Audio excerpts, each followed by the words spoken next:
Bem-vindos a mais um episódio de E aí, Professor? Olá, Walter. Olá, Martin. Vamos iniciar algumas coisas interessantes hoje? Bem, há tantos problemas em relação a esse assunto, tanto mal entendido. Sabe, às vezes ouvimos um assunto uma, duas, três, quatro, cinco vezes e ainda não entendemos. Então, vamos ver o que conseguimos com a explicação de hoje. Ok, então eu vou abrir com uma palavra de oração. Nosso Pai Celeste, nós estamos aqui mais uma vez, nós pedimos que Tu, por favor, nos ajudes, ilumine nossas mentes com o Espírito Santo e abençoe essa conversa. Em nome de Jesus, amém. Amém. Mais uma vez falaremos a respeito de Bíblias. É um assunto muito sensível. Tem muito apelo emocional envolvido nisso. Algumas pessoas acabam se apegando a um lado ou a outro, e no fim acabamos numa guerra santa. Não é mesmo? Verdade. E também a importância disso se mostra no fato de você até mesmo ser banido Sim. de um país, Aham. de falar num país. E veja, também é necessário que nós olhemos para isso de maneira detalhada e explicar para as pessoas, porque às vezes até mesmo aquilo que nós falamos não sai exatamente do jeito que nós queríamos falar. Às vezes, as pessoas não compreendem corretamente o que dizemos. Isso é certamente um problema. O título de hoje é A Verdade vos libertará. João 8, verso 32 diz, são as palavras de Jesus, e conhecereis a verdade, e a verdade vos libertará. É um aspecto muito importante, não é? Precisamos conhecer a verdade. E uma vez que conhecemos a verdade, ela nos liberta. Se você quiser aceitar, internalizar esta declaração muito importante feita aí, não se torna imperativo sabermos o que é a verdade? Exatamente. Precisamos saber. Apenas a verdade liberta. Quem não sabe a verdade está preso. Perfeito. Porque é a mesma coisa como você já disse. Se você diz às pessoas para saírem de Babilônia, mas não define o que é a Babilônia, então não tem significado nenhum. Pois é. Então, se você não sabe o que é a verdade, ou acha que sabe o que a verdade Você está encrencado se você não conhece a verdade, mas acha que está nela. Então, precisamos conhecer a verdade. Martin, você acha que o inimigo odeia a verdade? Sim. Ele é um mentiroso desde o início. Ele é o pai da mentira. Ele certamente não gosta da verdade. Nós definimos a verdade nesta série que fizemos, e é impressionante o número de vezes que fizemos. Mas hoje vamos ver com detalhes, apenas para esclarecer ainda mais. E sabe, Martin, essa questão sobre a verdade causa consternação e conflito em todos os níveis. Causa conflito no mundo secular, causa conflito no mundo religioso e causa conflito até mesmo na nossa denominação. Não é? Então, é algo importante.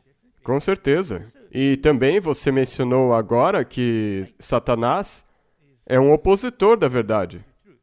Ele odeia a verdade com toda a sua força. E força. todos os agentes dele também vão ser contra a verdade. Certamente. Muito bem. Vamos dar uma olhada no que o papado tem a dizer a respeito da verdade. De acordo com a Bíblia, é muito importante conhecer a verdade. Do contrário, você está em cativeiro.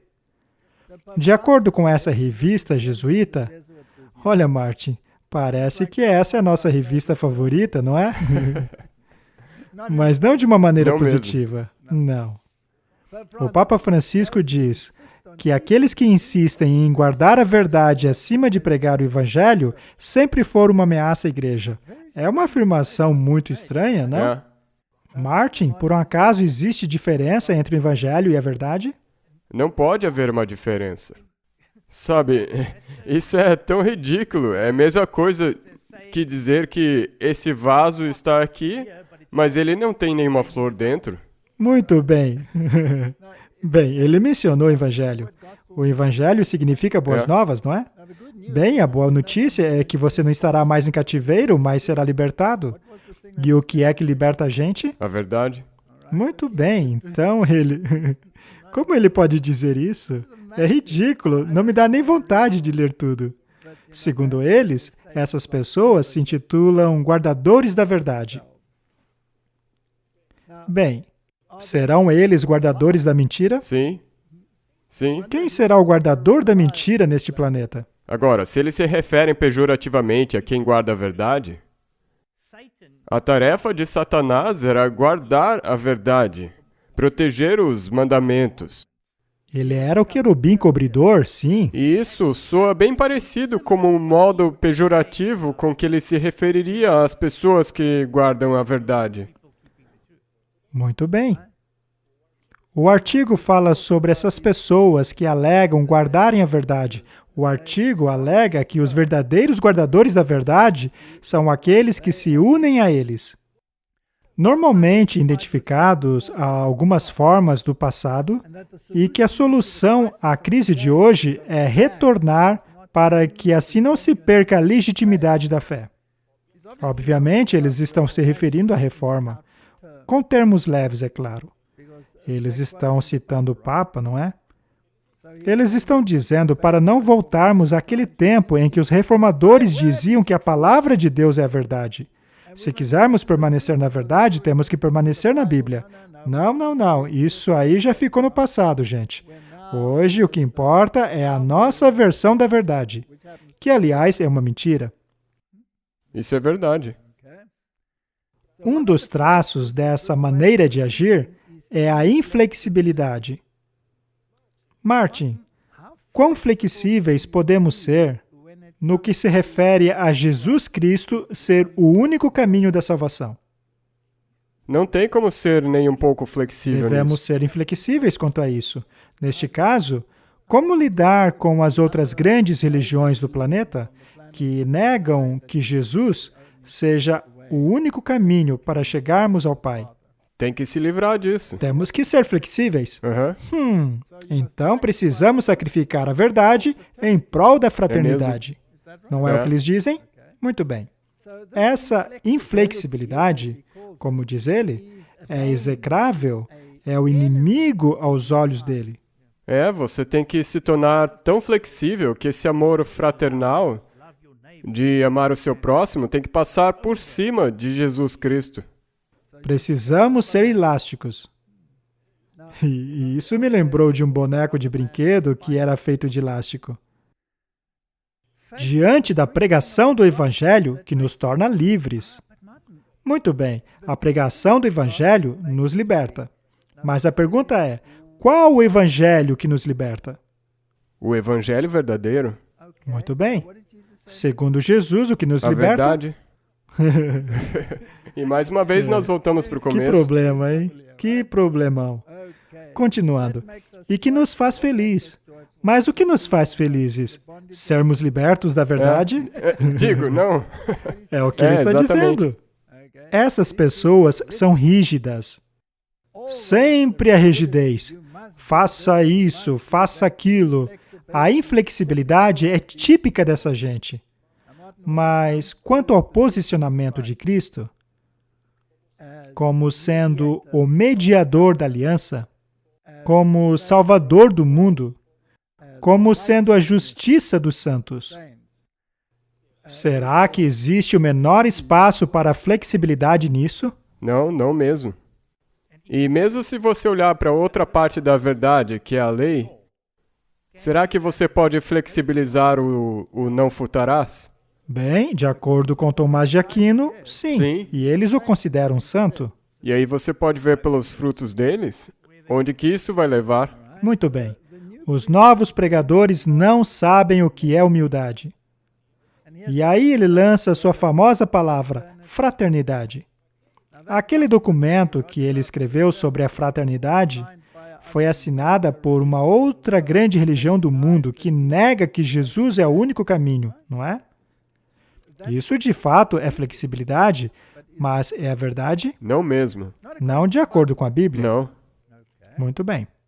Essa flexibilidade, fraternidade, é o caminho da confiança mansa e obediente. Os novos pregadores não sabem nada de mansidão e obediência, mas a obediência a quem? Essa é a questão. Porque quem que vai definir essa obediência, essa humildade? Não é a Bíblia. Quem define isso é ele, Sim. não é? Ele está bem feliz ali. Ele tem grandiosos planos para a fraternidade. E, é claro, a custo da verdade. Essa é uma questão seríssima. Somente um jesuíta poderia dizer coisas como essas. Vamos agora à nossa própria igreja. Esta é uma declaração feita pelo presidente da Conferência Geral, Robert Pearson, direcionado à Conferência Geral de 1978, pela última vez em sua posição, como já disse, em 1978. Vamos ler isso apenas para mostrar que essas questões podem entrar até mesmo em nossa igreja. Eu não vou ler todo o documento, porque ele é bastante comprido. Podemos colocar um link. Vamos resumir então e ler alguma coisa dele. Um fervoroso apelo do antigo presidente da Conferência Geral, apresentado no Concílio Anual de 15 de outubro de 1978. Esta será a última vez que, em minha posição atual, eu permaneço diante dos líderes mundiais da minha igreja, da sua igreja, nossa igreja. E tenho algumas palavras para deixar com vocês. O irmão Pearson, então, continuou a descrever como a igreja pode tornar-se complacente e perder o seu compasso uma vez que deixa de ter a imagem de secto para o status de igreja totalmente aceitável com reconhecimento mundial. Quando o mundo passa a te aceitar, isso pode ser um problema? Sim, querer ser aceito pelo mundo. Exato. Ele então continua: queridos irmãos e irmãs, isso nunca deve acontecer com a Igreja Adventista do Sétimo Dia. Isso não vai acontecer à Igreja Adventista do Sétimo Dia. Esta não é uma igreja qualquer. É a Igreja de Deus. Ele, portanto, está fazendo um apelo. Isso não deveria acontecer. Mas por que ele fez esse apelo? Porque estava acontecendo. Irmãos e irmãs, já existem forças sutis que estão começando a nos afetar. Infelizmente, há alguns em nossa igreja que diminuem a inspiração da Bíblia. Isso não é lutar contra a verdade? Sim. Pois é. E, de novo, onde estão essas pessoas? Estão na igreja. Eles diminuem a inspiração da Bíblia, que rejeitam os primeiros 11 capítulos de Gênesis, que questionam a curta cronologia da Terra, feito pelo Espírito de profecia. Martin, temos falado sobre isso há muito tempo já. É uma guerra que temos que lutar vez após vez após vez. Mas já naquela época, eles lutavam com essa questão da cronologia. Hoje em dia, parece que ficou pior. Há pessoas que entram em guerra contra aqueles que a defendem. Muito bem, a cronologia curta da Terra, e que de maneira sutil e também não sutil, atacam o espírito de profecia. Há aqueles que apontam para os reformadores e teólogos contemporâneos como a norma da doutrina da Igreja Adventista do Sétimo Dia. Ou seja, alguns deles amam a autocrítica. Eles aceitam e defendem tudo o que ela tem a dizer. E há aqueles que supostamente estão cansados dos clichês adventistas. Há aqueles que gostariam de esquecer as normas da igreja que amamos. Isso inclui coisas como a reforma da saúde, reforma do vestuário e por aí em diante. Há também aqueles que invejam os evangélicos. Ou seja, aqueles que gostam do movimento evangélico, ecumenismo, etc. Há aqueles que jogariam fora o manto de povo peculiar. E, finalmente, aqueles que gostariam de se integrar ao mundo secular. Amigos líderes, queridos irmãos e irmãs, não deixem que isso aconteça. Eu apelo a vocês fervorosamente esta manhã, não deixe que isso aconteça. Aconteceu, Martin? Isso já aconteceu e ainda acontece. Pois é. E por acaso estamos no meio dessa guerra? Eu apelo à Universidade de Andrews, ao seminário, A Universidade de Loma Linda não deixa que isso aconteça. Nós não somos anglicanos do sétimo dia, luteranos do sétimo dia. Somos adventistas do sétimo dia. Esta é a última igreja de Deus com a última mensagem de Deus. É uma verdadeira guerra. E as pessoas terão que tomar uma decisão de um lado para o outro. Esta guerra é sobre a verdade, é sobre a inspiração da Bíblia, é sobre a curta cronologia da Terra, é sobre o espírito de profecia. O ecumenismo também está lutando a guerra. A aceitação pelo mundo também está na guerra. Tudo isso está envolvido. Sim. E se você cair em uma armadilha, você não será separado da verdade?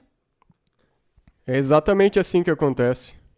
Ele continua: vocês serão os homens e mulheres, os líderes com quem Deus está contando para manter a igreja adventista do sétimo dia, a igreja remanescente de Deus como a igreja que Deus destinou para a vitória. A serva do Senhor disse: terríveis perigos estão diante daqueles que têm responsabilidades na obra do Senhor, perigos que nos fazem tremer.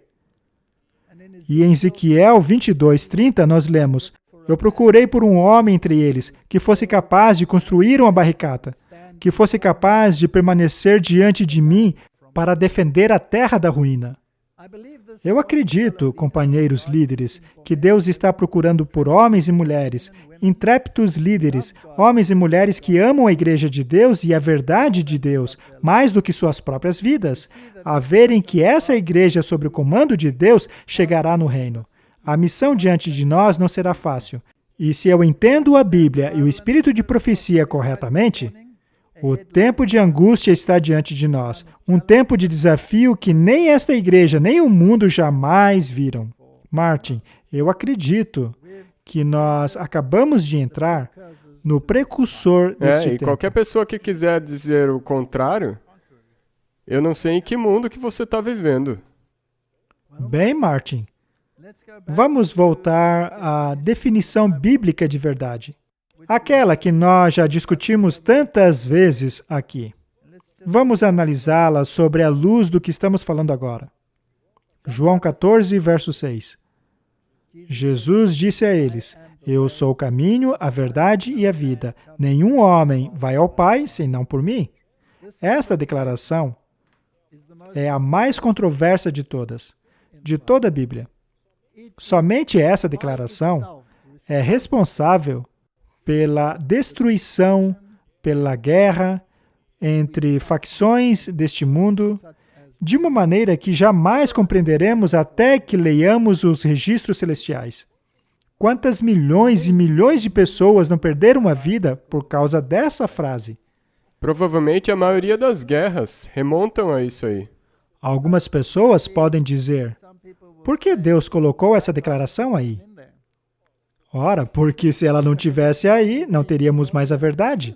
Exatamente, eu estava para dizer isso. Toda a verdade está pendurada nesse verso. Claro que sim.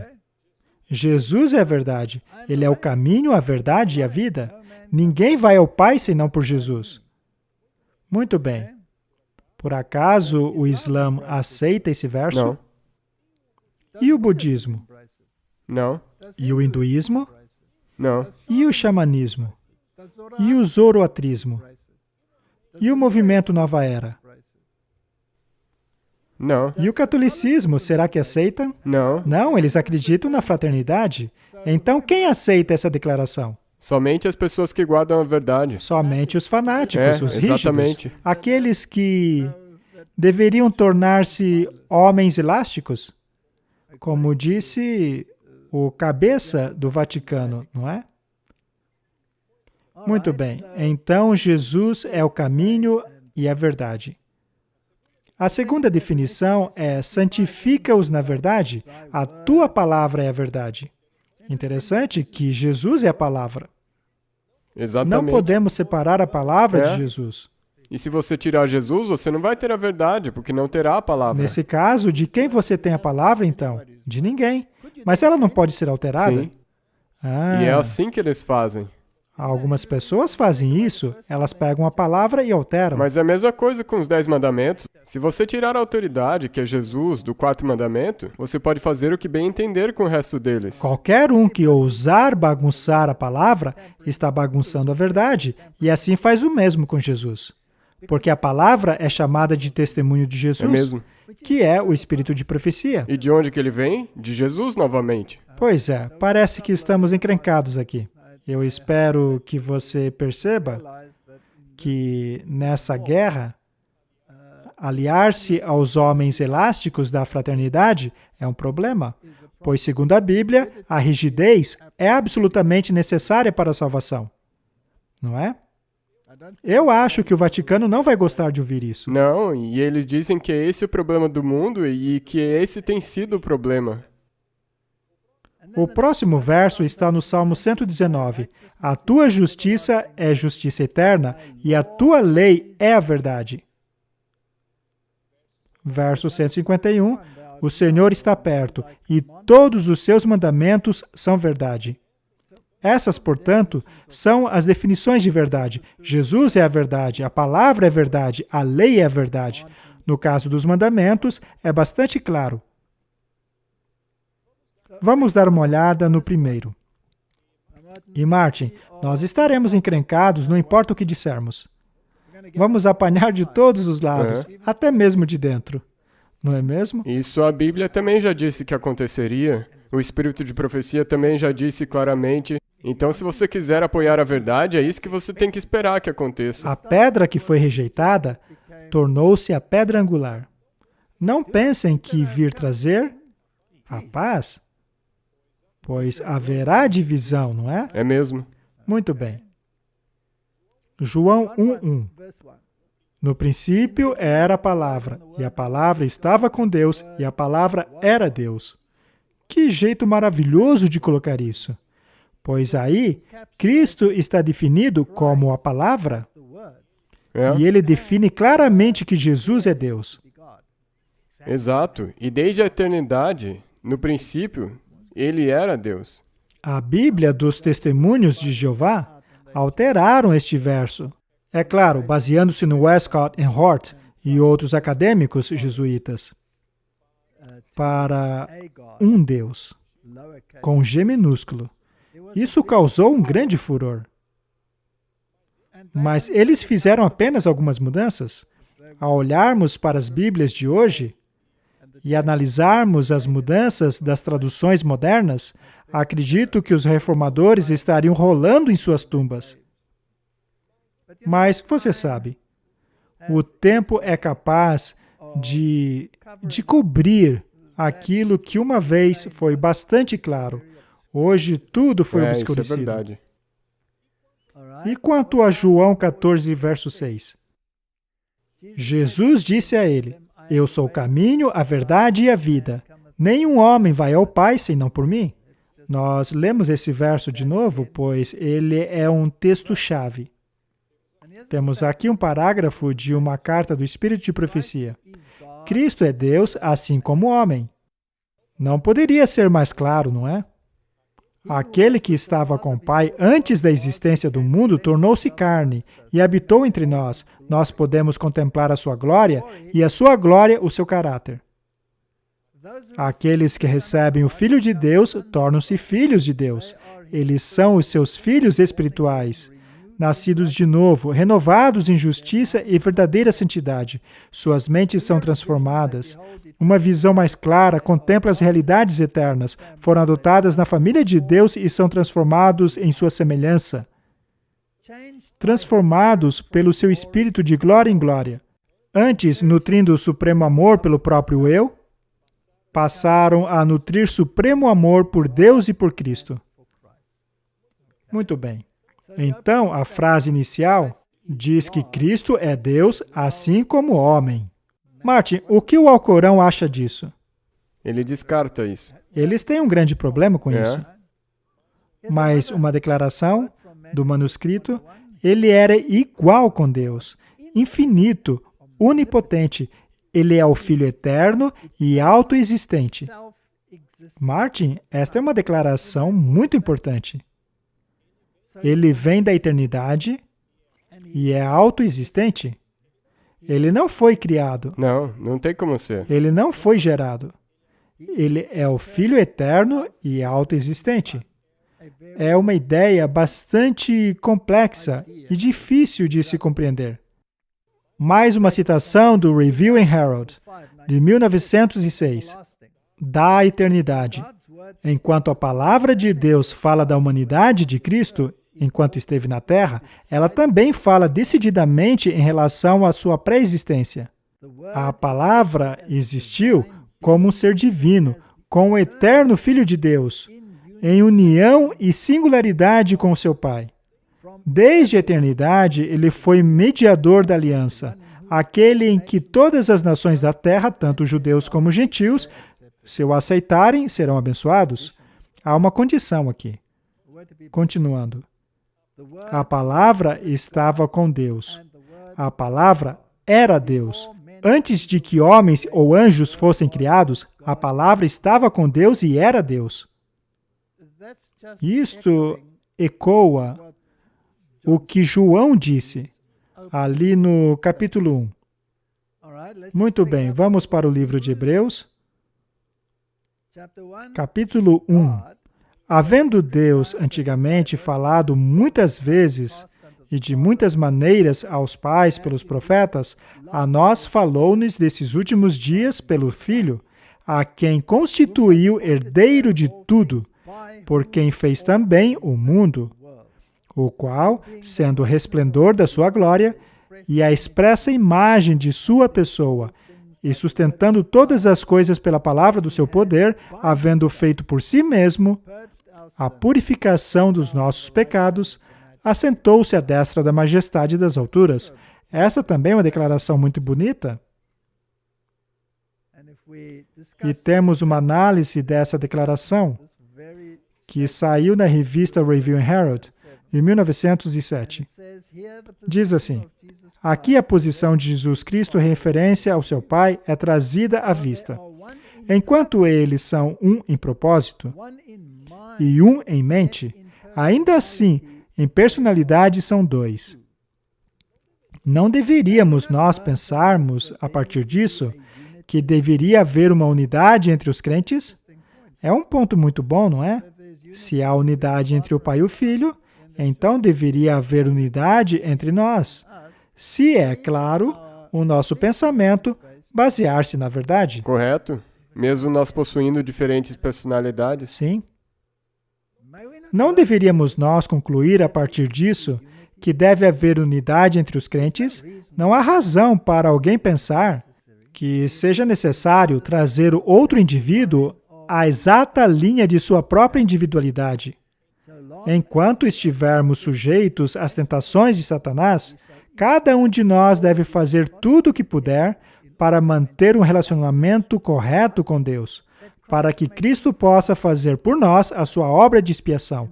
E apesar de diferirmos na forma de palavras e na expressão de nossa individualidade, ainda assim nossas palavras precisam ser santificadas e nossos caráteres purificados através do sacrifício de Cristo. Precisamos ter uma mente. Mas como podemos chegar a ter uma mente? Você tem que ter a mesma base, a mesma âncora. Exato, precisamos ter o mesmo fundamento. Portanto, a sua personalidade pode variar, pois somos indivíduos. E ninguém deveria exigir de você, e nem mesmo Deus exige, que abramos mão da nossa personalidade. Porém, o seu conhecimento do que é a verdade deve basear-se no fundamento muito sólido. Correto? Vamos consultar o Espírito de Profecia. O Consolador que Cristo prometeu enviar após subir ao céu é o Espírito em toda a plenitude da divindade, tornando manifesto o poder da graça divina a todos que recebem e creem em Cristo como Salvador pessoal. Existem 3 pessoas viventes no trio celestial. No nome desses 3 grandes poderes, a saber, o Pai, o Filho e o Espírito Santo, aqueles que recebem a Cristo com fé viva, são batizados. E estes poderes cooperarão com os obedientes súditos celestiais em seus esforços para viverem a nova vida em Cristo. Qualquer pessoa que queira questionar este ponto está, na verdade, questionando a Bíblia, que nos ordena batizar em nome do Pai, do Filho e do Espírito Santo. Essas pessoas deveriam questionar a Bíblia e o Espírito de profecia, mas, por favor, não venha questionar a você ou a mim nessa questão, pois é o que está escrito ali. Isso é o que a Escritura diz. Eu tenho que mencionar que existem algumas disputas a respeito dessas citações e elas não realmente pertencerem a Ellen White. Mas eu vou deixar aí um documento que o Ellen White State publicou, onde mostra a própria letra de Ellen White em algumas citações, e ela diz exatamente isso aí. Exato. É inquestionável que esse manuscrito possui a letra dela. Mas a questão é que bate com o que a Bíblia diz. Exato, é isso que a Bíblia diz. Leiamos agora um artigo no Signs of the Times. O pré-existente e autoexistente Filho de Deus. Cristo é o pré-existente, autoexistente Filho de Deus. Falando de sua pré-existência, Cristo leva a mente de volta para os séculos incontáveis. Ele nos assegura que nunca houve um tempo em que ele não estivesse em íntima comunhão com Deus eterno. Aquele cuja voz os judeus escutavam havia estado com Deus como quem vivia com ele. Ele era um com Deus, infinito e onipotente. Ele é o eterno, autoexistente Filho. Nunca houve um tempo em que Jesus não existisse. E é muito triste que querem rebaixar Jesus. Se Jesus pudesse de fato ser diminuído, então todo o plano de salvação viria abaixo. Portanto, vamos deixar isso bem claro, pois é um assunto bem controverso. Vejamos a visão da Igreja Católica a respeito de Cristo. O catolicismo alega que Cristo foi gerado. Como podem ver, eu retirei este material do site www.catolico.com. As alegações deles são as seguintes: o Pai gera o Filho de uma maneira ativa e eterna. Isso vai contra o que acabamos de ler.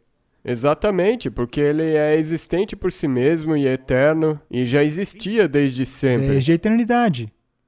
Muito bem. Então, eles alegam que o Pai gera o Filho ativamente e eternamente. Sendo isso, o que constitui a pessoa de Deus, o Pai. Portanto, esse Pai gerou o Filho. E esse é o pensamento católico. É o pensamento católico. Já o Filho é passivamente gerado pelo Pai, que por sua vez constitui a pessoa do Filho. Portanto, eles estão, em certo sentido, tornando Cristo um ser gerado. Ponto número 3. O Pai e o Filho ativamente expiram o Espírito Santo em uma relação dentro da vida interna de Deus, o que não constitui uma pessoa. Não é assim, porque o Pai e o Filho já constituem pessoas em relacionamento uma com a outra nas duas primeiras relações. É por isso que o Catequismo Católico 240 ensina que a segunda pessoa da Santa Trindade é o Filho, apenas em relação ao seu Pai. Então, de acordo com o catolicismo, o Espírito Santo foi expirado, relacionado à palavra fôlego. Em outras palavras, o Pai e o Filho expiram o Espírito Santo. Nesse sentido, então, o Espírito Santo não é uma terceira pessoa ou entidade. Ao invés disso, ele é uma mera consequência da expiração deles. Quarto ponto. O Espírito Santo é passivamente expirado no Pai e no Filho, constituindo a pessoa do Espírito Santo. Resumindo, o único Deus verdadeiro é o Pai, já que é Ele que gera o Filho. E os dois, por sua vez, expiram o Espírito Santo. Essa é a doutrina católica. Essa é a doutrina da Trindade católica. Exato. Muito bem, continuando. precisamos considerar a distinção entre processo gerador, que constitui o Filho, e o expirativo, que constitui o Espírito Santo. Como explica o santo Tomás de Aquino? Olha, eu tenho dificuldade para dizer santo antes do nome dele, viu? Mas enfim, vamos lá. Vamos ler do jeito que está escrito, apesar de me dar náuseas chamar esse homem de santo. Como explica o santo Tomás de Aquino, e como revela as Escrituras, o Filho foi gerado de forma única pelo Pai. E aí ele cita João. Também é dito que ele procede do Pai como sendo a palavra, em João capítulo 1, verso 1. Mas em João 1:1 não diz isso. Lá diz ele estava com Deus, não que ele Exato. veio de Deus. Quando é dito eu vim do Pai, a palavra utilizada pela Bíblia é pará, onde vem a palavra É paralelo, mesmo? que significa do lado de, e não no sentido de ter saído de algo. Sim, não como Eva foi feita da costela. Não vem da mesma palavra. Este é um processo de geração, mas não é na mesma maneira na qual o cachorro gera um cachorro, ou na qual o ser humano gera outro ser humano, mas se trata de uma geração intelectual. E dessa maneira, assim como uma palavra procede daquele que a conhece, mas da mesma maneira permanecendo em seu conhecedor. Isso destitui Jesus de ser a palavra. De acordo com eles, Jesus só é a palavra porque ele procede do Pai. Esta compreensão nega a individualidade, a absoluta individualidade de Cristo como a palavra. Portanto, esse processo de geração do Filho ocorre dentro da vida interna de Deus. Não há dois seres envolvidos, mas sim duas pessoas relacionalmente distintas, ao mesmo tempo que permanecem uma em ser. O que eles querem dizer é que Deus tem várias cabeças. Aham. O Espírito Santo procede do Pai e do Filho, mas não de uma maneira geradora, mas em uma expiração. Expiração vem da palavra latina para espírito, o fôlego. Jesus expirou sobre ele e disse, recebam o Espírito Santo, segundo João 20. Essa é a doutrina católica. E muitos do mundo protestante acabaram aceitando isso, ao invés de se apegarem ao que a Bíblia diz, que por sua vez também é apoiado pelo Espírito de Sim. profecia. Portanto, o catolicismo crê que Jesus foi gerado. Vamos agora analisar o verso que torna essa questão muito interessante. Vamos a Mateus 1, versos 18. Os escritores gnósticos mudaram apenas uma letra no grego para tornar Cristo um ser criado, cuja origem teve início em seu nascimento. Esta perversão é encontrada nos seguintes manuscritos: P1, Sináiticos, Vaticanos, 6 maiúsculos e alguns poucos minúsculos. Quase todas as traduções modernas não se atrevem a incluir esta perversão, mas, ao contrário, seguem textos receptos, contrariando assim a preferência deles pelos manuscritos mais antigos. Porém, a Bíblia da tradução do Ain, que foi inspirada pelos jesuítas, não teve este cuidado. Vamos ler agora. Veja, para mim essa é uma ocorrência muito interessante. Com essas novas traduções, eles sempre nos dizem que nós temos que usar esses manuscritos aí, mas nessa questão aqui eles usam textos receptos. Exato, pois eles sabem que o mundo cristão não aceitaria o que diz os manuscritos que eles tanto gostam. Sim, então eles não são muito fiéis às próprias convicções. Exatamente isso. Vejamos o que diz Mateus 1, verso 18. Vamos começar pelo textos receptos, utilizados em traduções como a King James, por exemplo. Ora, o nascimento de Jesus Cristo, e aqui no manuscrito grego está Gênesis com 2 N's, foi da seguinte maneira. Estando Maria, sua mãe, desposada com José, antes de se ajuntarem, achou-se ter concebido do Espírito Santo. Agora vejamos Mateus 1,18, de acordo com a versão do Ain. Ora, a geração de Jesus Cristo, você já pegou a diferença da doutrina católica? Neste manuscrito, Gênesis está com apenas um N, ou seja, a diferença do Testus Receptus para essa é um N. Só que isso muda tudo. Vamos continuar lá embaixo. Estando Maria, sua mãe, desposada com José, antes de se ajuntarem, achou-se grávida do Espírito Santo. Eles mudaram uma letrinha. E assim também mudaram toda a existência de Jesus Cristo, removendo a sua pré-existência. É realmente uma pena. Não é realmente muito triste? Fazendo isso, eles contrariam uma multidão de pessoas. Até mesmo os tradutores das Bíblias modernas não ousam colocar isso aí. Vejamos mais um. A igualdade do Filho com o Pai.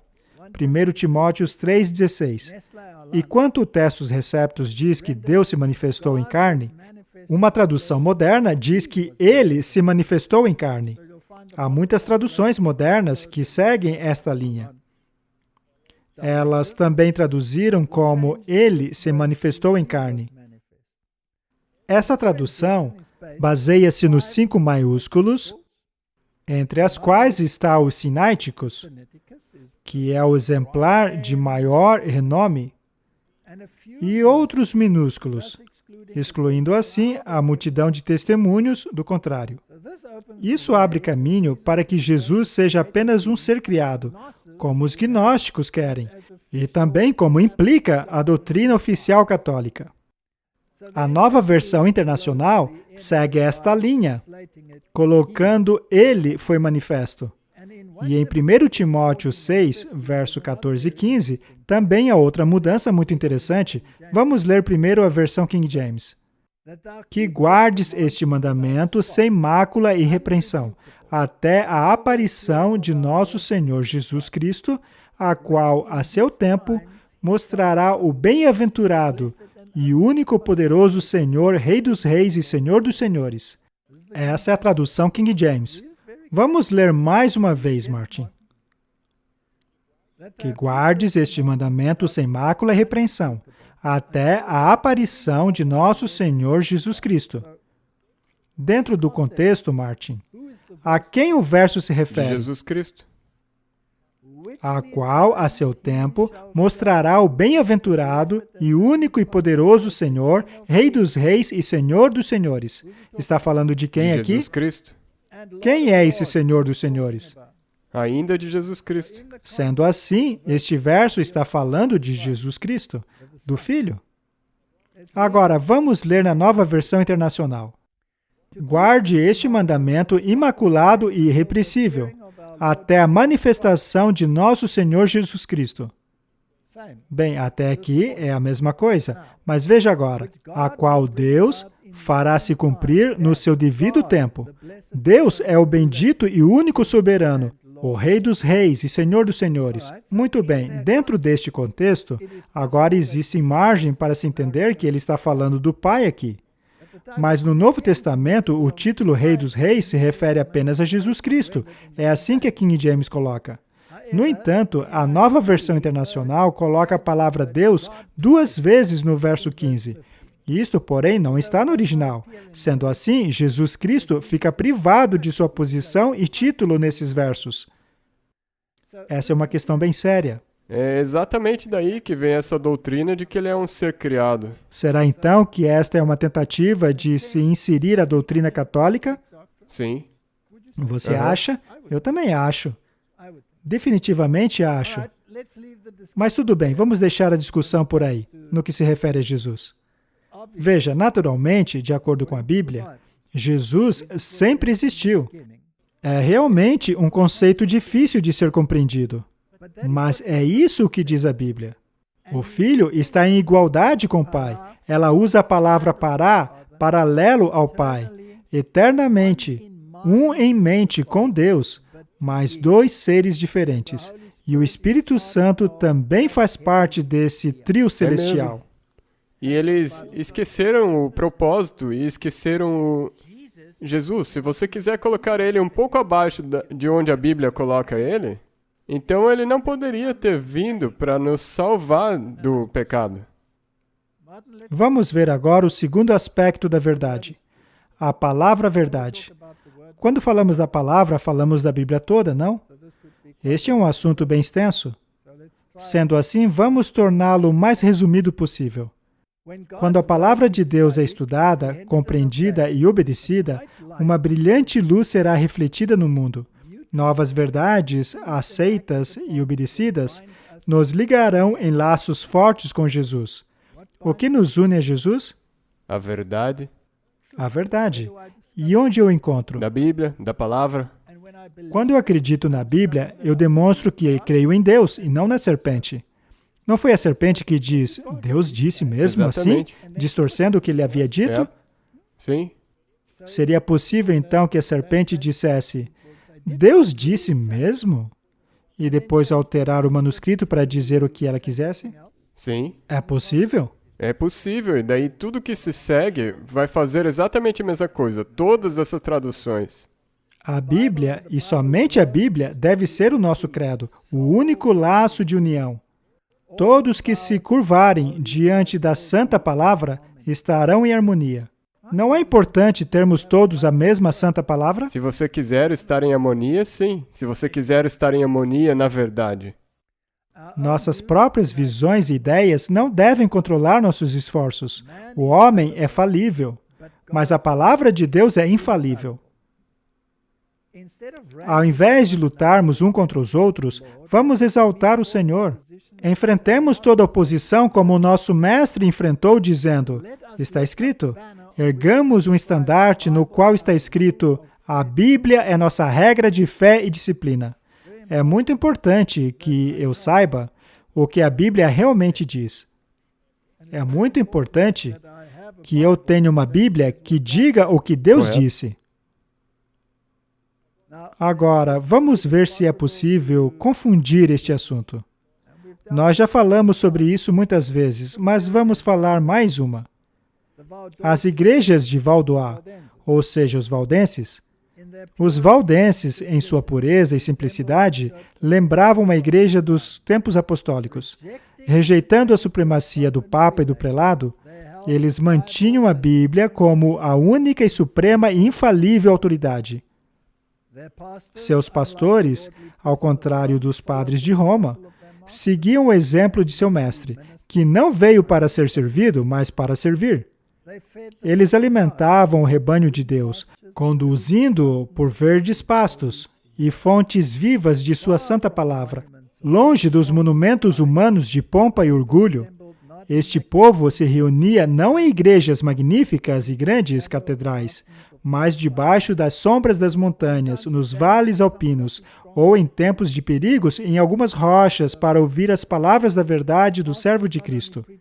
Os pastores não apenas pregavam o evangelho, mas visitavam doentes, ensinavam as crianças, admoestavam aqueles em erro, trabalhavam para acabar com as desculpas e promover a harmonia e o amor fraternal. Em tempos de paz, eles eram sustentados pelas ofertas voluntárias do povo, mas, como Paulo, eram construtores de tenda, cada um habilitado para uma profissão que, se necessário, poderia prover seu próprio sustento.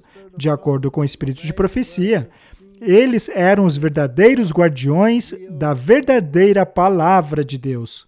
É mesmo? E não a hierarquia orgulhosa lá de Roma. Sendo assim, há dois tipos de manuscritos. As Bíblias modernas diferem do Textus Receptus, que era a Bíblia dos valdenses, que também era a Bíblia das igrejas do Oriente, que era a Bíblia dos bizantinos, que por sua vez também foi a Bíblia dos reformadores. Aí diz que veio desde antes da reforma. Sim? Então isso aí de dizer que o Textus Receptus veio somente a partir dos 1520... Vamos salientar uma coisa. Os manuscritos originais, chamados de ortográficos, não existiam mais. Tudo o que temos hoje são cópias deles.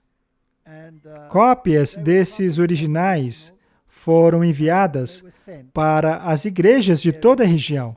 Sendo assim, foram feitas várias cópias dos manuscritos originais. Martin, se eu tenho uma receita, vou usar esse exemplo de novo. Se eu tenho uma receita e eu enviá-la a um amigo meu, Se eu disser, olha aqui, meu amigo, aqui está a receita original do bolo. E então esse meu amigo diz, nossa, essa receita é maravilhosa, eu vou enviá-la para um tio meu que mora lá na Alemanha. E esse tio da Alemanha também gostou da receita e decide enviar aos parentes que migraram para os Estados Unidos. Os seus parentes, por sua vez, também gostam e passam a enviar a outros parentes. E depois para amigos e conhecidos. De repente, há milhares de cópias da receita original. Mas aí aparece o falsificador, decide mudar a receita. Eu vou mudar esse ingrediente e mais esse, e então ele envia a falsa receita. Mas aí uma pessoa é capaz de reconhecer a falsidade. Mas se o falsificador disser, não, esta é a receita original, como podemos saber se realmente é? Bem, basta comparar essa nova receita a todas as outras que dizem justamente o contrário dela. Assim podemos concluir que essa receita é falsa. Mas no caso das Bíblias, no que eles afirmam é que o manuscrito mais antigo seria o mais confiável. O problema é que só existe uma cópia dele.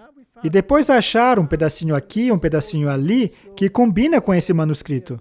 Hoje em dia temos 5 ou 6 corroborando esse manuscrito antigo, mas há 10 milhares de outros que o contradizem. Mas por ser mais antigo, esse daqui é o mais confiável. É esse o argumento.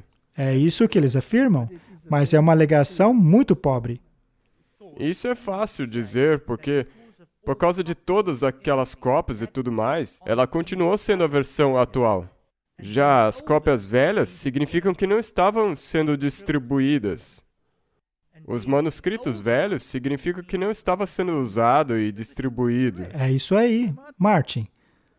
Se a receita original foi espalhada por todo o mundo de forma que todos a tiveram e agora aparece uma nova, alegando ser a verdadeira, muitos aqui dirão, olha, essa aqui a gente testou, ela funciona.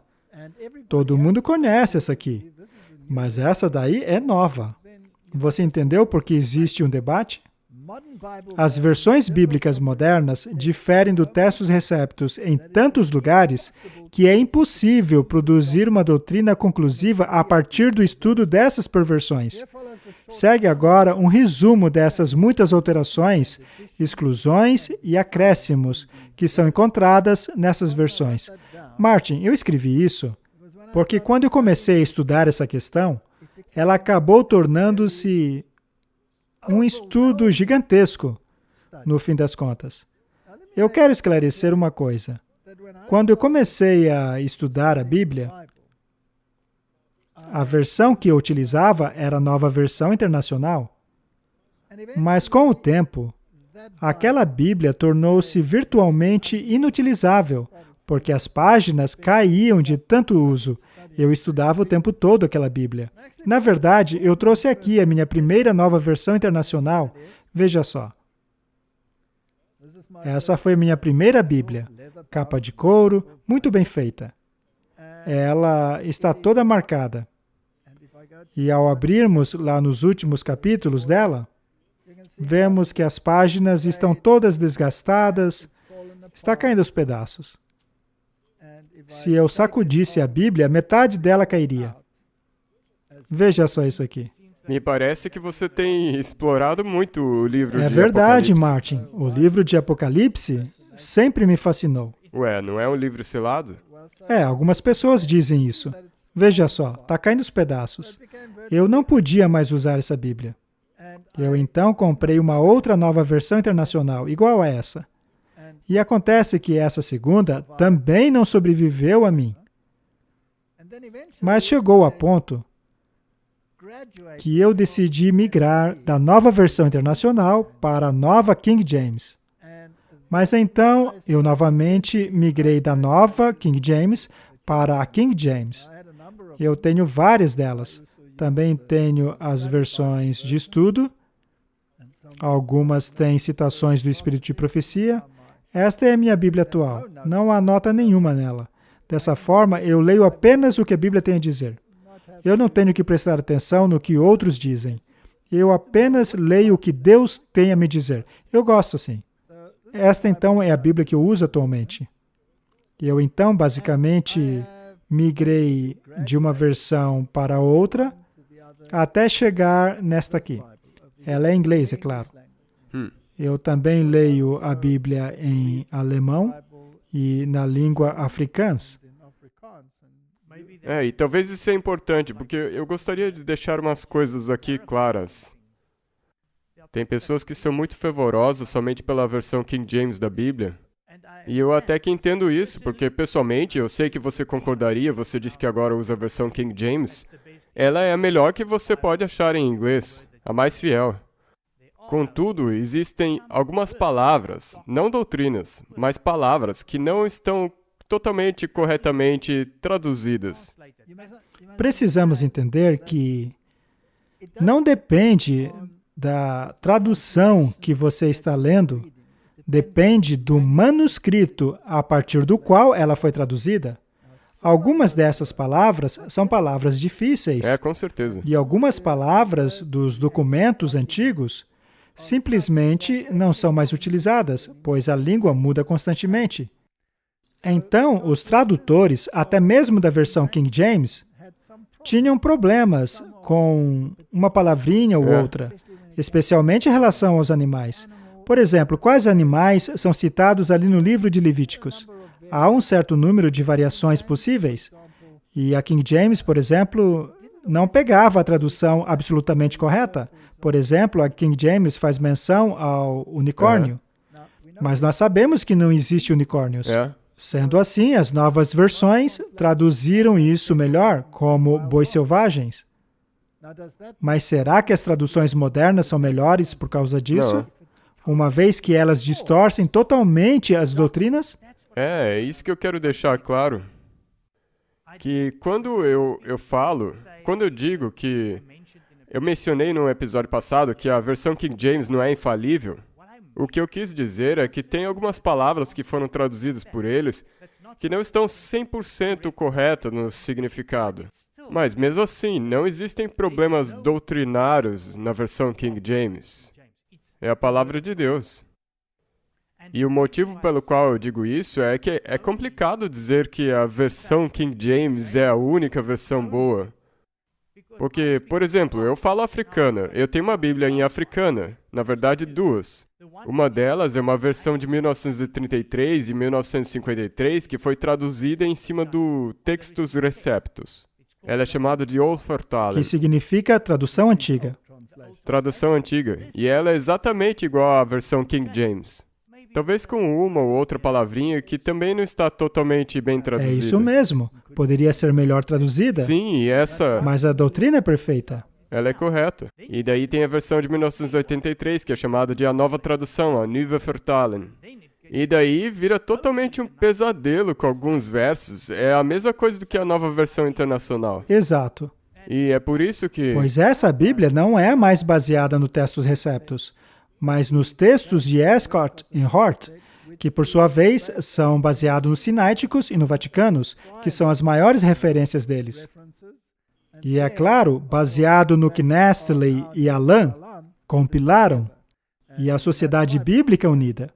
E todas as Bíblias baseadas nesses manuscritos têm o total apoio do catolicismo, enquanto que as Bíblias baseadas nos Textus Receptus não têm esse apoio. Viu só? E isso também faz uma grande diferença, porque todas essas novas traduções que foram feitas a partir desses manuscritos, de acordo com o que eu penso, elas também têm que ser automaticamente aprovadas por Roma, porque ela vem dos mesmos manuscritos que Roma aprovou. Você tem outra Bíblia aí, Martin? Não, tem uma versão que saiu recentemente que se chama Tradução Direta versão 2020.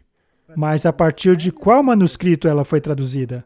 Do mesmo do que essa daqui. Se você for verificar os versos que foram deixados de fora, as mudanças que foram feitas na versão de 1983, tem todos esses mesmos problemas nessa tradução aqui. Então, as palavras podem ser mais modernas, a gramática ligeiramente diferente, mas ainda são baseadas naqueles manuscritos encontrados em uma lata de lixo cheias de alterações. Viu só? E uma outra coisa aqui. Nós não entendemos. Bem, pelo menos eu não sei ler hebreu ou grego. Mas pelo menos eu sei que o textus receptus, o texto recebido, é o manuscrito correto. Então, quando eu vejo uma Bíblia em inglês ou africana que foi traduzida a partir deles, Mas aí, os críticos vão dizer que esses manuscritos em que você confia não são os mais antigos. Os mais antigos são sináiticos e vaticanos. e eles também dizem que o textus receptus é um texto misturado. Eles dizem que é um texto inchado.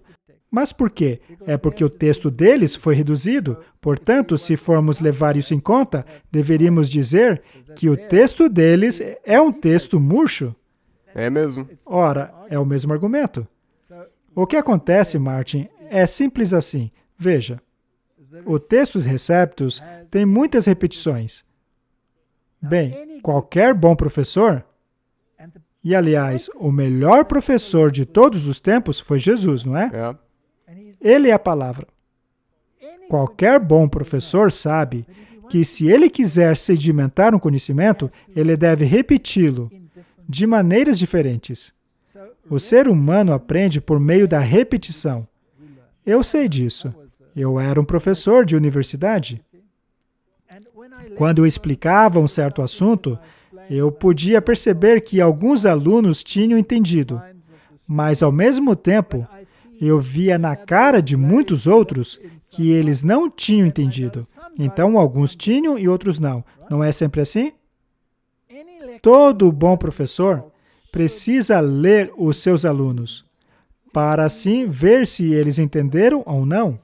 Sabe, não há nada pior do que um professor que fica falando lá na frente de maneira seca, repetitiva, sem dar a mínima se a sua audiência está entendendo ou não. É horrível, é melhor você ficar em casa e ler um livro. E eu consigo entender o porquê de nós estarmos, na verdade, fazendo isso aqui mais uma vez. Porque nós percebemos que, de novo, algumas pessoas ou não entenderam ou mal interpretaram o que nós dissemos. Exato. E é assim que funciona. Se você ver que os seus alunos não estão entendendo, você repete aquilo de outra maneira. E quando você vê que alguns entendem, mas outros ainda não entenderam, você repete de uma outra maneira. E ainda assim, se às vezes você não consegue se fazer entendido, você precisa mudar a sua história para uma parábola. Fazer uma história com a qual eles se relacionem, e assim vão entender. É assim que o ensino funciona. Se você pegar a Bíblia como um todo, pegue o Antigo Testamento, por exemplo. O Antigo Testamento usa o que chamamos de paralelismo. Paralelismo hebraico. Ou seja, a Bíblia explica as coisas de um jeito e depois repete a mesma coisa de um outro jeito. É isso que um bom professor sabe fazer. Mas a Bíblia também é um documento legal e, como tal, ela precisa de mais de uma testemunha. É por isso que nela existe muita repetição. Só que aí chegam esses intelectuais dizendo que não, nós não precisamos de repetições. Vamos tirá-las. Já que toda essa repetição inútil faz da Bíblia um texto inchado. Mas removendo essas repetições, você fica com o texto murcho. E a pergunta é, agora qual dos dois é o certo? Uma coisa que eu achei interessante é que ao remover essas repetições, você aniquila com as estruturas quiasmáticas. Sim. Muitos não sabem, mas dentro da estrutura do texto existem os quiasmas que trazem a nossa atenção para os temas centrais. E se você perder esses temas, você também perde o coração daquilo que está sendo dito. E se você ir no livro de Apocalipse, ou qualquer outro, como você disse, se você não estudar Apocalipse na quiástica, você vai estar estudando ao contrário. e você não acaba entendendo nada. Não é à toa que eles chamam esses livros de livros fechados. Muito bem, já vimos bastante mudanças. E é por isso que eu quero voltar ao fato de que nós não conseguimos ler hebreu ou grego. Martin, antes de você continuar, o Espírito de Profecia diz que nós não precisamos. Alguns podem até precisar falar essas línguas, mas para a maioria isso causaria mais confusão do que o necessário. O Tyndale costumava dizer que um roceiro é capaz de entender mais da Bíblia do que os padres, simplesmente estudando a Bíblia como ela é. Isso é verdade, e é por isso que eu quero dizer que se nós quisermos dizer que a versão King James é a única verdadeira palavra de Deus, e o que seria então das pessoas que não sabem ler em inglês?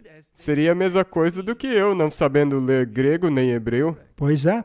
Então é por isso que no africano, no alemão, no romeno, ou em qualquer língua, Deus tem, como o Espírito de Profecia disse, preservado a sua palavra, a sua verdadeira palavra. Você já me ouviu pregar em africans? Sim, Já me ouviu pregar em alemão? sim, E por acaso eu vou usar a King James ao pregar nessas línguas? não. Claro que não, eu uso o africans antigo. Mas no caso do inglês, eu uso a King James. Mas isso hoje, antigamente eu usava a nova versão internacional, eu provavelmente já usei a nova King James também. Mas veja, é como uma criança que ganha o triciclo. A criança fica super feliz com aquele triciclo. Mas quando ela finalmente aprende a andar numa bicicleta, ela não vai querer mais voltar para o seu antigo triciclo. E sabe como ficou mais fácil para mim? É que quanto mais você lê o Espírito de Profecia, porque as questões doutrinárias das quais ela sempre fala vão concordar com a verdadeira palavra de Deus. E então, quando você ler qualquer uma dessas traduções e não coincidir com isso, então você reconhece que tem algo de errado ali. Martin, por que é que eu digo que eu acho difícil utilizar as versões modernas hoje em dia? É porque hoje eu conheço as versões antigas. É?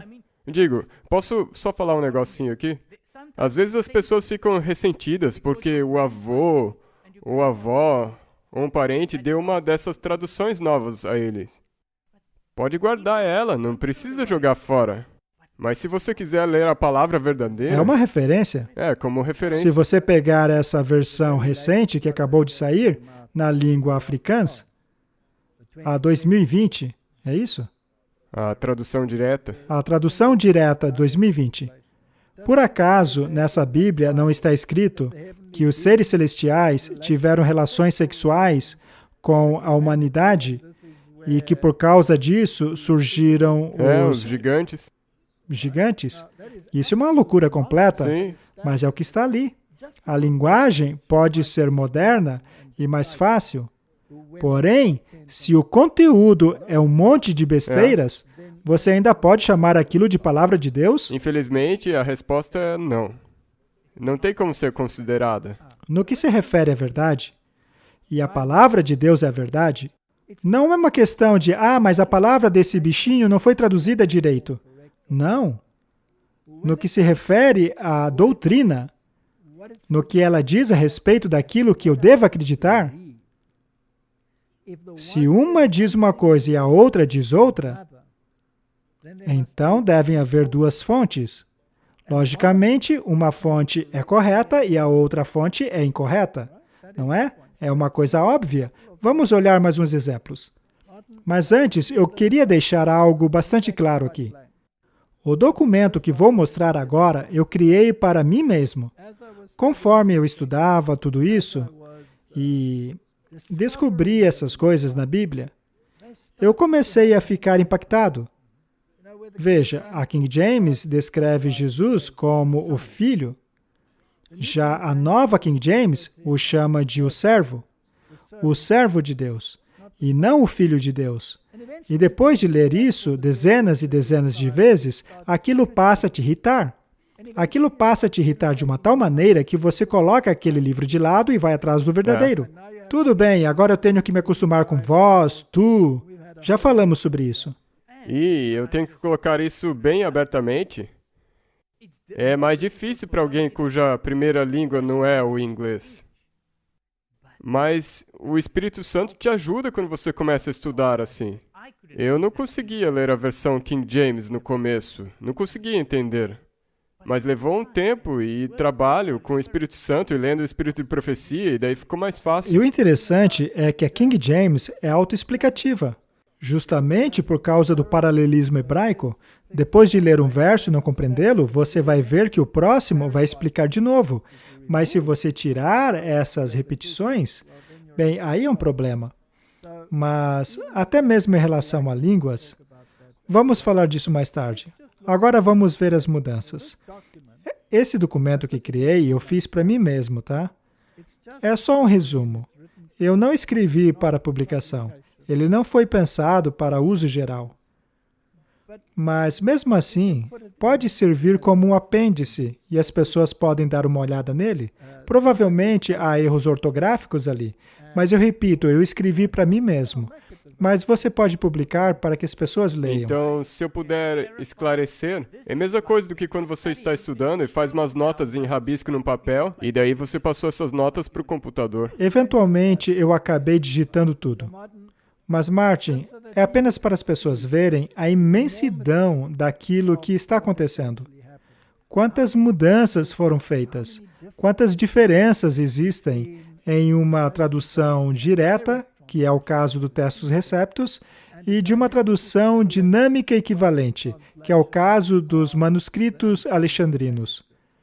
Apenas para que as pessoas percebam, vamos dar uma olhada em alguns pontos deste documento. Muito bem, Martin, vou repetir. Eu escrevi isso para mim mesmo, deve ter alguns erros aí, mas ainda assim deve dar uma visão geral a respeito da situação atual. O título é A Bíblia e Traduções Bíblicas, resumo das alterações.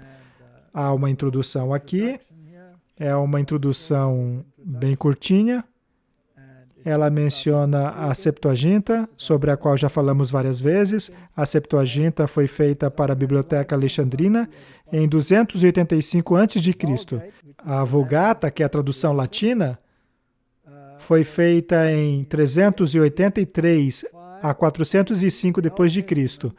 O Antigo Testamento foi escrito entre 1500 a 400 a.C., Vemos, porém, que eles estão separados daquilo que encontramos na Biblioteca Alexandrina e a Vulgata.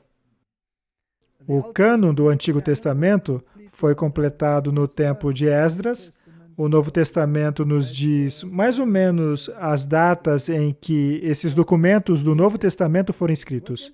Mas o interessante, Martin, é que os apócrifos do Antigo Testamento são documentos adicionais que a Igreja Católica ama colocar em suas Bíblias. Mas eles foram escritos depois que o cânon bíblico estava completado. O mesmo acontece no Novo Testamento. Foi só depois que o cânon do Novo Testamento havia sido completado e muito tempo depois acrescentaram os apócrifos a ele. Então, os apócrifos acabaram sendo declarados como canônicos pela Igreja Católica. Lá no Concílio de Trento, segundo eles, qualquer um que não aceitar como sagrados e canônicos todos esses livros e cada parte deles, como são comumente lidos na Igreja Católica e que consta na antiga edição da Vulgata Latina, e que voluntariamente desprezam as tradições supramencionadas, estão amaldiçoados. Isso foi declarado na 4ª sessão do Concílio de Trento. Só que os protestantes nunca incluíram os livros apócrifos. No começo, quando os protestantes estavam fazendo esse trabalho, eles consideraram isso. Você até encontra algumas versões antiguíssimas da King James que tinham alguns apócrifos, mas foram totalmente removidos quando o mundo protestante percebeu do que ele se tratava. Na verdade, é óbvio, porque eles não devem fazer parte da Bíblia. Por exemplo, se você pegar o livro de Tobias, que é um livro apócrifo, ele ensina a arte da bruxaria, o que é condenado pelo livro de Atos, Marcos. Ele ensina a feitiçaria em Tobias 12, 8 a 9, o que é condenado em 1 Pedro. O livro de 2 Macabeus também ensina orações pelos mortos, que é algo que a Bíblia também condena. Portanto, os apócrifos contradizem a Bíblia. E se duas coisas se contradizem, elas não têm a mesma fonte. É algo bastante simples, não vamos nos aprofundar. Mais abaixo há um estudo sobre como Deus comunica a sua palavra. Em alguns casos era pela voz de Deus, em outros eram por anjos, profetas, sonhos, etc. Também tem como ler a Bíblia, os atributos da Bíblia, e fala a respeito do estudo por repetição. Basicamente, é isso que a Bíblia nos diz. É só um pequeno resumo. Agora vamos à nova King James, que, como você sabe, é recomendada por muitos uma vez que ela substitui aquela linguagem arcaica e antiga da King James. Bem, mas a nova King James omite a palavra Senhor 66 vezes, a palavra Deus 51, céus 50 vezes, arrependimento 44, sangue 23 vezes, o termo Novo Testamento completamente, como, por exemplo, a aliança do Novo Testamento. Isso não consta na nova King James. A palavra condenação não existe, ela ignora o testus receptus 1.200 vezes. Ela substitui o hebraico Ben Shaim, utilizado pela King James, com o Ben Asha do Antigo Testamento, o que acaba criando vários problemas. Eu então mencionei alguns desses problemas aqui nesta pequena sessão. É apenas para mostrar a gravidade da situação. Vejamos os versos afetados por outras traduções. Na New American Standard Version, são 909 versos. Isso é bastante. Na versão revisada, 788 versos. Na New World Translations, 767. Na nova versão internacional, 695. Na Good News, 614. Na amplificada, 421. E na antiga Bíblia dos Testemunhos de Jeová, 120. O que é interessante é que quando a antiga Bíblia dos Testemunhas de Jeová foi publicada, com esses 120 versos afetados, houve um enorme clamor por causa disso. Mas veja a New Standard Version, a New American Standard Version. Nela, 909 versos foram alterados. Isso não faz o menor sentido. A nova versão internacional removeu a palavra Senhor 39 vezes, Jesus 87, Cristo 52 e 617 palavras ditas por Jesus foram removidas. Então, se Jesus é a palavra, e você vive não somente de pão, mas de toda a palavra que sai da boca de Deus, então é uma coisa bem séria se você tirar 617 palavras de Jesus. É uma questão realmente séria. Depois eu falo um pouco dos textos de Westcott e Hort e sobre o que eles foram baseados, nos sináiticos. Falo sobre esses manuscritos encontrados no deserto e na biblioteca do Vaticano. Mas lembre, o espírito de profecia diz que eles não foram os guardiões da palavra de Deus. Houve tentativa de se corromper a palavra de Deus até mesmo no tempo dos apóstolos. Vemos isso em 2 Coríntios 2,17. Constantino ordenou a Bíblia ecumênica e Eusébio, era um seguidor de Orígenes, dirigiu o trabalho. 50 cópias foram produzidas e os vaticanos e os sináiticos provavelmente são cópias desses manuscritos. Nós sabemos que Eusébio era um bispo ecumênico. O manuscrito do Vaticano foi descoberto em 1481 na Biblioteca do Vaticano e o sináitico descoberto em 1844. E as traduções modernas da Bíblia baseiam-se largamente nesses manuscritos. E apenas por curiosidade, grandes porções do livro de Gênesis e Apocalipse não estão presentes.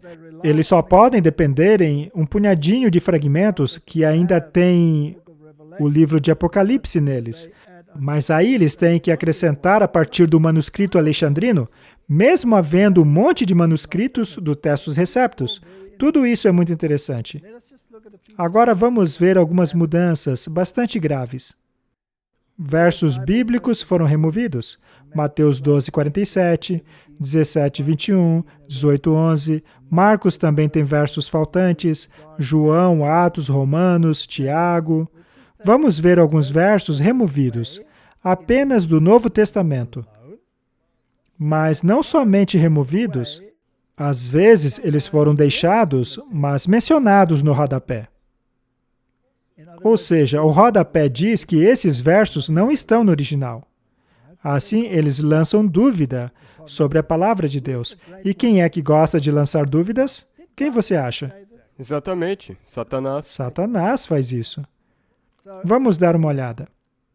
Se pegarmos a NVI, a NASV, a nova King James, a Revised Version, a New Revised Version, etc., Vemos aqui o que foi removido pelos rodapés ou que teve o próprio texto removido. Temos aí Mateus, Marcos, um monte de versos. O T significa que teve o texto removido e o F que foi removido pelo rodapé. É uma lista bastante completa. Veja só, Lucas, João, Atos, mas eles não somente tiraram os versos inteiros, como também tiraram porções de versos. Por exemplo, se pegarmos o livro de Mateus, temos todos esses versos aqui, e essas são as porções que foram omitidas. Quando você faz um estudo desses versos, você constata que as porções removidas são extremamente importantes. Na verdade, em alguns casos, há capítulos inteiros no Espírito de Profecia baseados nos versos removidos ou mesmo nas porções removidas. Ou seja, ele se baseou no Textus Receptus. É isso mesmo. Veja só Mateus, por exemplo. E veja, esta lista não é completa. Isto é simplesmente aquilo que eu fui anotando conforme eu fui estudando a questão. São coisas importantes, como muitos são chamados, mas poucos escolhidos. Dê só uma olhada. São porções que foram removidas dos textos. É uma lista bastante grande. Veja que é um problema grande, não é coisa pequena. É mesmo. Olhando para isso assim, te dá uma perspectiva. Veja o livro de Romanos, capítulo 11, verso 6. Se, porém, é pelas obras, já não é mais graça. De outra maneira, a obra já não é obra. Eles tiraram coisas importantes. Coríntios, Gálatas, Efésios, Filipenses, Colossenses. Isso é só o que eu consegui escrever. Temos também as alterações. 300 versos do Novo Testamento foram alterados pelas 7 traduções mais populares. Aqui estão elas. Aqui temos algumas coisas que foram alteradas e em quais foram alteradas. O interessante é que as versões modernas não alteram sempre as mesmas coisas. Não. Então temos uma confusão total. Algumas mudaram isso, outras mudaram aquilo. Algumas omitiram isso, outras outra coisa. Por isso alguns dizem, mas a Bíblia tem isso aí. Mas normalmente, a segunda testemunha é removida, portanto, ela deixa de ser um documento legal. Você pode ver as alterações em Mateus. É uma lista bastante longa. Versos removidos, versos alterados. Não são mais os mesmos manuscritos. Não é mais o mesmo livro. Então, ainda dá para chamar isso de a completa palavra de Deus? Bem, se é verdade que o homem não vive apenas de pão, mas de cada palavra que sai da boca de Deus, então temos um grande problema aqui, com todas essas palavras sumidas. Bom, um problema é você remover os versos e substituir a outras porções, mas alterar o significado, isso é um grande problema. Seria essa uma mudança pequena ou algo bastante sério? Aqui temos uma lista de versos que removeram o nome de Deus, o nome de Jesus. Pegue Mateus, por exemplo. Veja todos os versos que removeram o nome de Jesus. Então, por que fariam isso? Quem que está tentando se livrar de Jesus? Obviamente, o inimigo. Deve ser. Olha só, Marcos. Filho de Deus, Jesus, Jesus, Jesus, Jesus. Olha quantos. João. Olha isso. Atos. Romanos, Coríntios, Gálatas, Efésios. É uma lista substancial. É inacreditável. Agora, isso aqui é importante. Lista dos versos que alteram o significado. Alterar o significado é muito problemático. É mesmo. Então, por exemplo, as modernas dizem que se você se ira contra o seu irmão, você está sob o risco do fogo do inferno. Mas a King James diz que este é o caso se você irar-se sem motivo. Se não fosse assim, ninguém iria para o céu. É uma mudança importante. Ela altera todo o significado desse assunto. Eu não vou entrar em detalhes, mas eles transformam Jesus em um mentiroso quando ele diz, eu não vou na festa. Mas na King James ele diz, eu não vou ainda para a festa. É uma grande diferença. É uma diferença grande. Veja só, em Martin, eles dizem que essas diferenças, na verdade, não importam, porque você não é um crítico textual. Mas, Martin, você precisa ser um crítico textual para ver que 2 versos dizem 2 coisas diferentes? É aí que está o problema. Você também tem que ter lógica quando estuda a Bíblia. Se não existe lógica, qual é o ponto? Mas veja, tem coisas que realmente não podemos compreender. Porque algumas coisas são concernentes a Deus. É nisso que você exercita a sua Pois fé. não entendemos a existência de Deus. Tudo o que sabemos pelo seu nome é que Ele é. Sim. Como sabemos que Ele é porque Ele disse, eu sou. Não é? Portanto, eu posso compreender pelas coisas criadas que existe alguém que as criou. Há coisas incompreensíveis para a mente humana. Mas no que se refere à lógica daquilo que é apresentado, não podemos ter conflitos. Mesmo com as partes que você tem que ter de fé, uma vez que você estabelece a sua fé, então o resto se torna lógico se encaixar nisso. Deus é o Criador Supremo, então se Ele disse, e se você tem fé nisso, agora em Gênesis 1, onde diz que Ele criou todas as coisas, então aí fica fácil, é lógico que Ele criou. Vamos voltar um pouco aqui.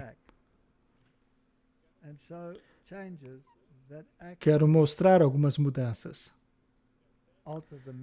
que alteram o significado. Isso acontece muito em Mateus, Marcos, Lucas, João, Atos, Romanos, Coríntios, Gálatas, Efésios, Timóteo, Hebreus, Tiago, Pedro, em Apocalipse. Não é algo realmente importante? Você gosta de ter tantas alterações a ponto de ter que escolher qual dos significados você vai acreditar? Isso acaba afetando também o Antigo Testamento, pois sua interpretação depende do que você está se baseando no Novo Testamento. Portanto, é uma questão muito séria. Como eu disse, esse documento não é completo. Há muitos livros por aí que falam sobre esse assunto. Faça a sua escolha. Essa é a minha sugestão. Mas vamos olhar alguns versos agora. Temos aqui alguns exemplos específicos de alterações em Bíblias modernas. Vejamos Atos 2:30. Sendo, pois, ele profeta, e sabendo que Deus lhe havia prometido como juramento, e do fruto dos seus lombos, segundo a carne, levantaria o Cristo para o assentar sobre o seu trono. Essa é King James. Agora já podemos ver logo de cara, na nova versão internacional, que ela é mais curta. Ela é murcha. Portanto, não é que a King James é inflada. Vamos lá. Mas ele era profeta e sabia que Deus lhe prometera sob juramento que colocaria um dos seus descendentes em seu trono. Essa lastimável mudança foi baseada nos manuscritos dos Sináiticos, Vaticanos e 4 outros manuscritos. Martin, um de seus descendentes no trono, não poderia ser qualquer um, não é? Poderia ser Salomão? Mas segundo a carne, levantaria o Cristo para se assentar sobre o trono. Esse não é um detalhe importante? Que mudança lastimável! Por que alguém quereria andar num triciclo quando descobriu a bicicleta? Não faz sentido. Para mim, não tem cabimento. Quando vamos para a guerra... Aliás, a Bíblia não é uma arma? É uma espada. É a espada do Espírito. Em termos modernos, a King James seria um míssil balístico intercontinental, enquanto que a tradução moderna é uma pistolinha de água, pois, segundo ela, poderia ser qualquer descendente. Sabe, isso me deixa nervoso, Martin. eles totalmente denigrem a Deus. Mais um exemplo, 1 Timóteo 3,16. E sem dúvida alguma, grande é o mistério da piedade. Deus se manifestou em carne, foi justificado no Espírito, visto dos anjos, pregado aos gentios, crido no mundo, recebido acima na glória. Esse verso não é poderoso? Agora veja a NIV. Não há dúvida de que grande é o mistério da piedade. Ele apareceu no corpo. Ele quem, Martin? Você apareceu no corpo, Martin, ou você é um fantasma? Eu fui manifestado no corpo. Continuando. Justificado no Espírito, visto pelos anjos, pregado entre as nações, crido no mundo, recebido na glória. O termo apareceu no corpo, da NIV, abre uma grande margem para interpretações católicas e gnósticas. Em 1 João 4:3, a NIV também abandona o termo na carne, assim como faz em Atos 2:30, mais uma vez baseando-se naqueles textos modernos. Esta é uma tendência. Temos mais um verso importante aqui, em relação à justificação pela fé contra a justificação pelas obras. Apocalipse 19:8. E foi-lhe dado que se vestisse de linho fino, puro e branco, porque o linho fino é a justificação dos santos. Essa foi a versão King James. Agora veja a nova King James. Para vestir-se, foi-lhe dado linho fino, brilhante e puro. O linho fino são os atos justos dos santos. Isso é pura doutrina católica. Sim, obras. A nova versão internacional diz: para vestir-se, foi-lhe dado linho fino, brilhante e puro. O linho fino são os atos justos dos santos.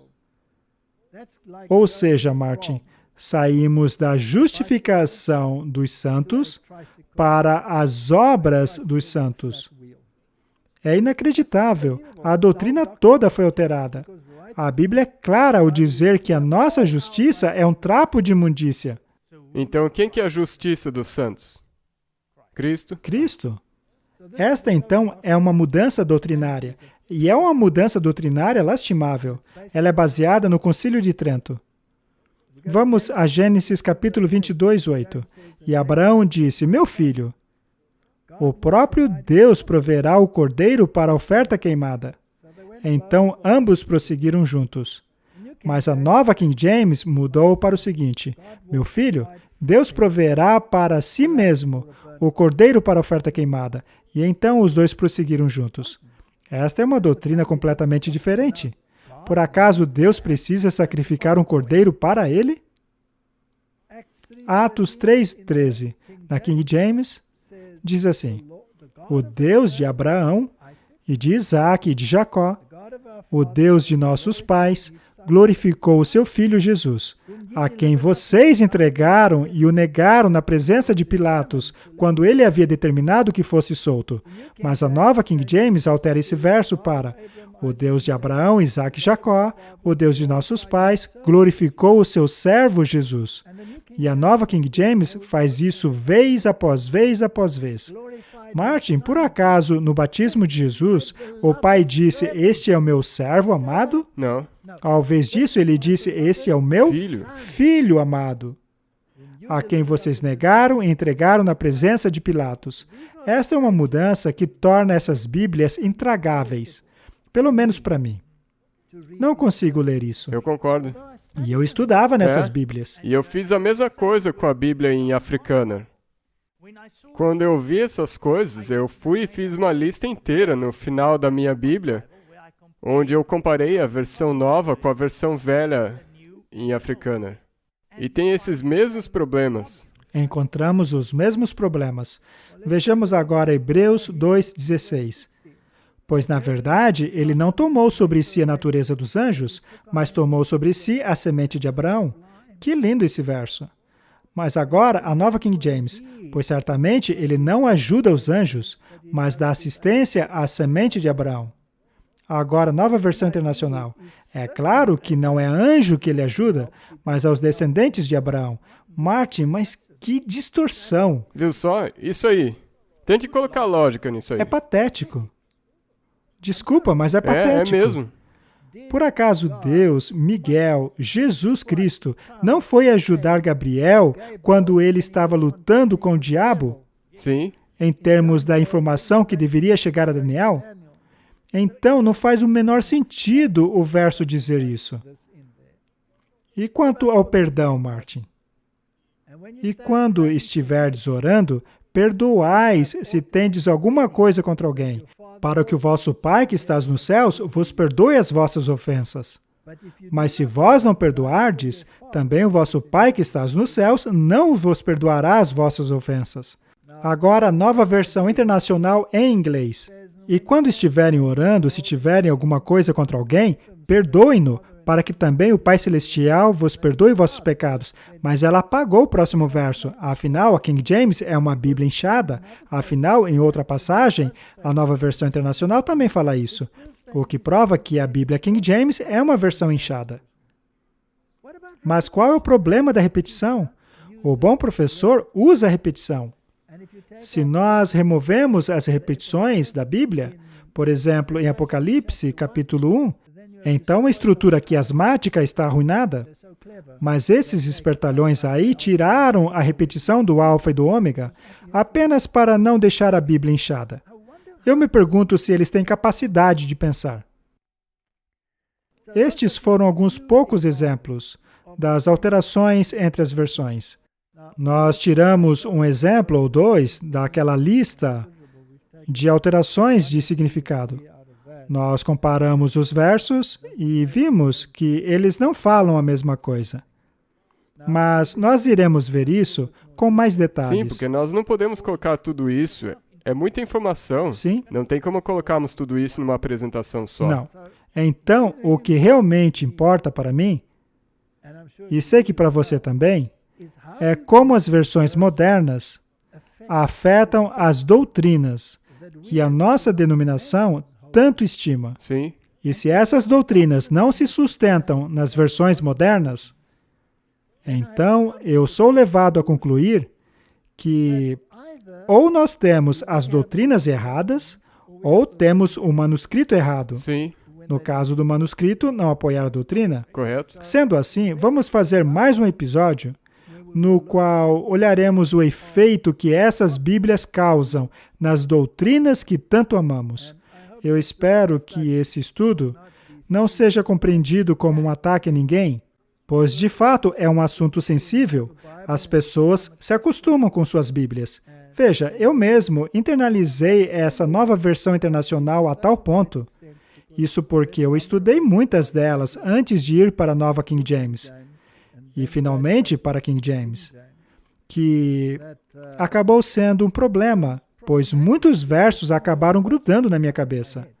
E às vezes você se lembra daqueles versos e nem são os corretos. E às vezes, quando vou pesquisar por um verso, eu não encontro, pois estou digitando as palavras do verso antigo.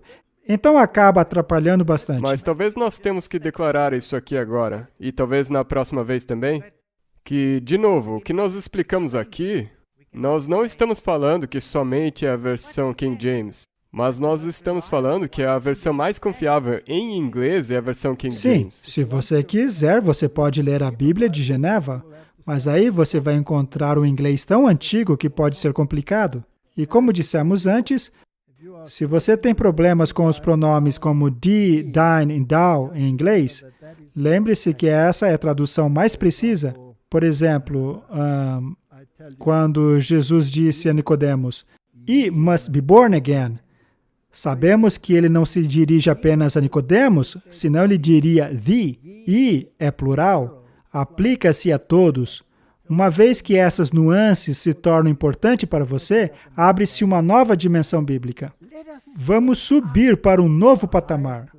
É mesmo. Não vamos nos conformar nesse nível mais baixo, esse nível mundano. Deus deseja elevar o seu povo e não nivelá-los por baixo em um denominador comum inferior. Vamos orar.